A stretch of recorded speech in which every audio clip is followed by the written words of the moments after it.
अस्सलामु अलैकुम। मोहम्मद अज़हर सिद्दीक इरफान हाशमी शो में खादिर खिदमत है। Irfan is not feeling well, he is in hospital. Allah ताला ज़िंदगी और सेहत दे। आपको पता है जितनी उसकी कंट्रीब्यूशन है इस काम के लिए, दिन रात उसने एक किया। आप तक हर तरह की इंफॉर्मेशन जिस तरह वो पहुंचाता है, मैं तो ख़ुद किसी वक्त परेशान हो जाता हूँ। और ही इज़ अमंग दोज कि जिसने सोशल मीडिया में एक इनकलाब बर्पा किया। ब्रेकिंग न्यूज़ चैनल्स पे तो चलती थी, क्या पता था कि सोशल मीडिया के से भी ब्रेकिंग न्यूज़ चैनल्स में चली जाएंगी। आज का जो ख़ास दिन जिस पे गुफ्तगू करनी है वो डिप्टी स्पीकर दोस्त मज़ारी की रूलिंग और उसके एक किरदार पे, ये तारीख में याद रखेगा। मैं बता दूं आपको, दोस्त मज़ारी का किरदार तारीख इस वक्त लिखी जा रही है और इस तरह के प्रोग्राम के ज़रिए वो रिकॉर्ड का हिस्सा रहेगी। तहरीरी तौर पर उस तरह तो नहीं लिखी जा रही, लेकिन ये चेन ऑफ इवेंट सामने मौजूद हैं। 3-4 बहुत अहम इशू हैं। एक तो सुप्रीम कोर्ट में जो हेयरिंग हुई, 2 टाइम पे हुई, मैं मौजूद रहा हेयरिंग में। बड़ा मुश्किल हो गया सुबह जब अदालत के सामने रखा कि जो रूलिंग दी है डिप्टी स्पीकर ने, उसमें 17 मई का आइन के आर्टिकल 63 के फैसले का पैरा नंबर 3 इस्तेमाल किया है। और अदालत ने पूछा ये कहाँ से उठा लिया, हमने तो कोई ऐसी बात कही नहीं है, ये कैसा इख्तियार इस्तेमाल किया गया। फिर तलब किया गया, वो आया नहीं। रिकॉर्ड मांगा गया, रिकॉर्ड लाया नहीं। और इतला मुझे हो गई थी, मैंने ट्वीट कर दिया था कि वो सिक्योरिटी का बहाना बनाकर पेश नहीं, लेकिन पेश उसे होना पड़ेगा। अब इसे इस्लामाबाद के लिए बुला लिया गया है और उसे पेश होना पड़ेगा इस्लामाबाद में। दूसरे हाफ में जब पीटीआई की सारी क़यादत वहाँ मौजूद थी, अंदर बहुत रश हो गया था। सुप्रीम कोर्ट ने फिर तमाम वकला के निकाल के 12 या 13 वकील थे जो हम कोर्ट रूम में मौजूद थे और अदालत की मुआवनत जितनी कर सकते थे की। लेकिन पाकिस्तान तहरीक इंसाफ या पाकिस्तान चौधरी परवेज़ लाई की बजाय ये ज़्यादा तवज्जो जो थी वो उनके वकीलों के ऊपर थी जो रेस्पोंडेंट की तरफ से थे। सबसे पहला जो इरफान कादर साहब जब मेन बड़े कोर्ट में जब स्टार्ट हुई तो वहाँ एग्रेसिव मूड रहा उनका, वहाँ गुफ्तगू की उन्होंने। फिर मामला जब छोटे कोर्ट में आया तो जनाब जस्टिस उमर अता बंदयाल साहब ने पूछा, पहले तो एडवोकेट जनरल पंजाब शहजाद शौकत से पूछा गया, उनसे राय ली गई कि क्या कहते हैं।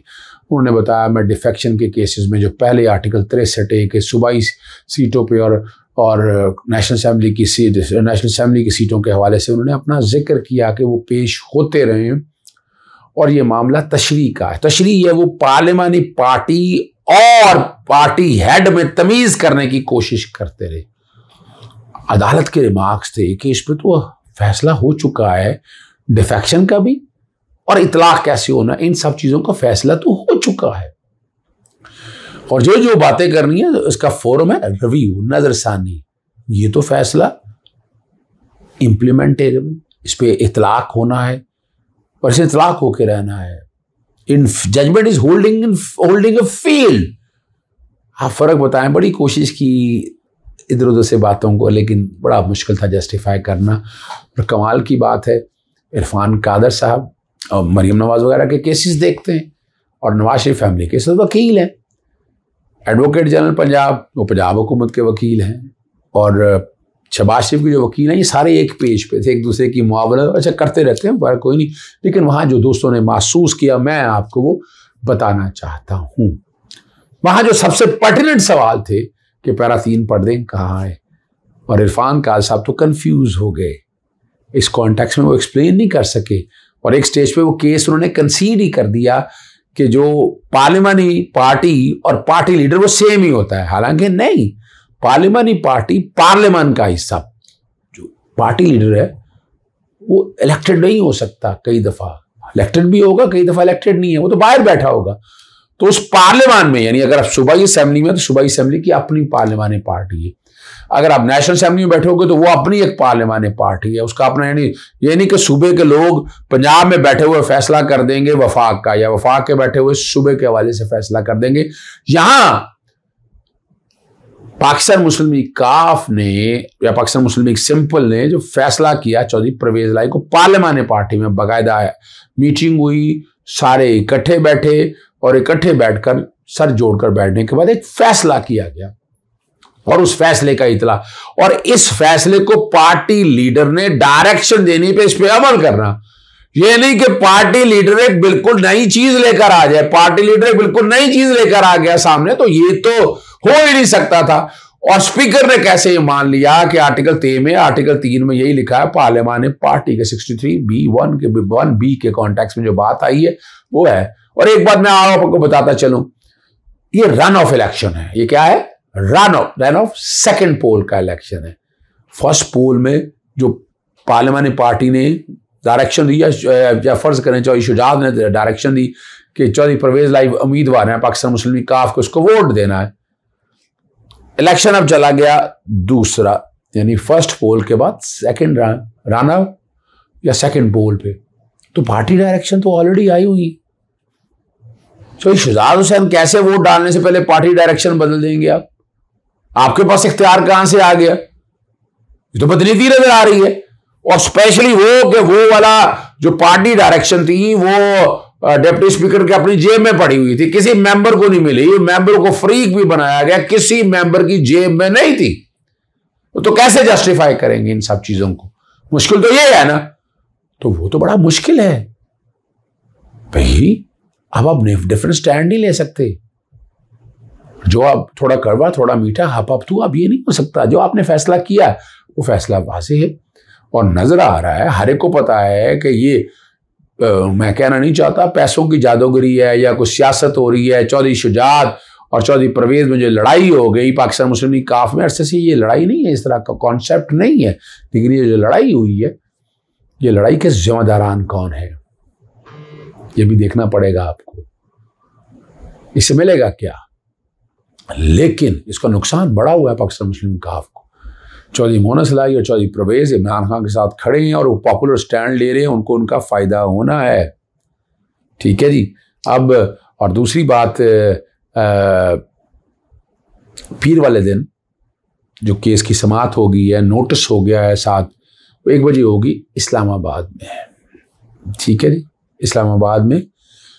और जो सवाल उठाया हम लोगों ने कि वज़ीर आला जो हैं हमजा, वो पॉपुलर वोट तो ले नहीं भाई। मेजॉरिटी जो है, मेजॉरिटी तो चौधरी परवेज लाई की है, 186 हैं। और दूसरी तरफ अगर देखा जाए दूसरों की, पाकिस्तान मुस्लिम लीग नून के इकट्ठे होकर 176 हैं। तो मेजॉरिटी तो किसकी हुई? 179 है गालिबन।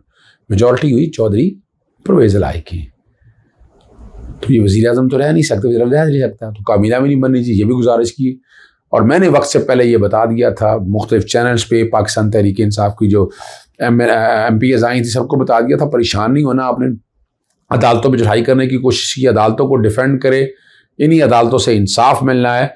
अदालत सस्पेंड नहीं करेगी इस बात को, और अदालत ने यही किया। अदालत ने सस्पेंड नहीं किया, उसने कहा ये ट्रस्टी के तौर पर फ्यूरिश रिलेशनशिप को जैसे 1 जुलाई में किया था, जब लाहौर हाई कोर्ट का फैसला 5 महीने का 30 को चैलेंज हुआ और 1 जुलाई को जब हेयरिंग हुई तो उस वक्त भी कंसेंसस हुआ कि ये एक जुज़ वक्ती तौर पर। मैंने कोशिश की कि आर्टिकल 133 को कॉन्सेप्ट को अगर सामने रख कर देखें, उसमें आपको मदद मिल सकती है, रेस्क्यू अवेलेबल है।